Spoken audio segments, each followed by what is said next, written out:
Ce qui frappe aussi à l'avant-veille du vote, ce sont les propos racistes entendus dans la bouche de certains candidats du Rassemblement national. Et que dire de la vie de tous les jours?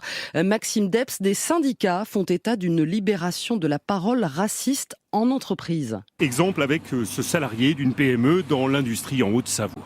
Moi j'ai été choqué par des propos tenus. Dans un secteur, on m'a dit là le représentant du personnel fait un super boulot, mais bon, il est arabe. Donc, Débridée, cette parole l'est aussi dans l'administration. Depuis 3 semaines, elle se libère comme jamais. Sandra Demarque, secrétaire nationale du syndicat solidaire Finances publiques. Petit à petit, certains collègues prennent confiance et donc se lâchent sur tu vas peut-être rentrer bientôt dans ton pays, etc. Il y en a un peu trop, voilà. Des propos plus que limites, racistes, d'autant plus choquants dans la fonction publique, déplore cette syndicaliste, tandis qu'à la CFDT Service, secteur propreté, restauration, Véronique Revillot voit aussi les signalements remonter.